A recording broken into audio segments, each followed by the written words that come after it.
Chandragiri MLA Chevireddy Bhaskar Reddy కొడుకు మోహిత్ రెడ్డిని ఇప్పుడు అరెస్ట్ చేయడానికి రంగం సిద్ధం చేయడం ఓ రికార్డు అవుతుందేమో. తండ్రి కొడుకులు ఇద్దరు జైలుకి వెళ్లే పరిస్థితి, తండ్రి కొడుకులు ఇద్దరు హింసకు గురయ్యేటటువంటి పరిస్థితి. చెవిరెడ్డి భాస్కర్ రెడ్డిని 2019 ఎలక్షన్స్కి ముందు లేదా 2014-19 మధ్యలో దారుణాదారుణంగా హింసించారు.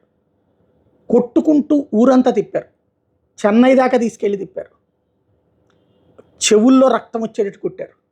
దారుణమైనటువంటి హెరాస్మెంట్.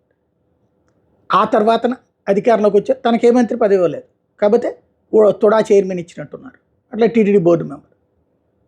తర్వాత ఇప్పుడు అంటే సుదీర్ఘకాలం పాటు గల్లా కుటుంబం తప్పించి మరి ఎవ్వరికీ అవకాశం లేనటువంటి చంద్రగిరిలో వరుసగా గెలుస్తూ వస్తున్నటువంటి చెవిరెడ్డికి చెక్ పెట్టడానికి ఈ దఫా సక్సెస్ అయ్యారు.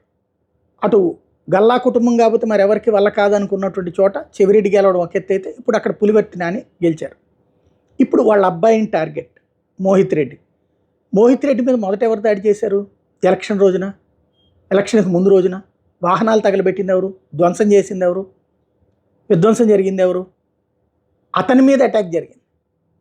దానికి ప్రతిగా ఎలక్షన్ రోజున వరకు సైలెంట్గా ఉండి ఎలక్షన్ అయిపోయిన తర్వాత రోజున వీళ్ళ వర్గం పులివర్తి వాళ్ళ మీద దాడికి, ఆ సందర్భంగా జరిగినటువంటి పరిణామం చూసాం. ఇప్పుడు మోహిత్ రెడ్డిని అరెస్ట్ చేసి జైలుకు పంపించడానికి రంగం సిద్ధం చేస్తున్నాడు. అంటే భయభ్రాంతులకు గురి చేసి అదుపులోకి తీసుకోవడం అన్నట్టు, కంట్రోల్లో పెట్టుకోవడం అన్నట్టు. ఇక్కడ మోహిత్ రెడ్డిని సంబంధించి ఏదైతే పులివర్తి నానికి జరిగినటువంటి దాడికి సంబంధించి పోలీసులు అప్పుడైతే ఎలక్షన్ కమిషన్ కూడా యాక్షన్ తీసుకోమంది. అప్పుడు ఏంటంటే ఏం తెలియలేదు. ఇప్పుడు తాజాగా ఆధారాలతో సహా వచ్చింది కదా స్విమ్స్ నుంచి వచ్చినటువంటి రిపోర్టు.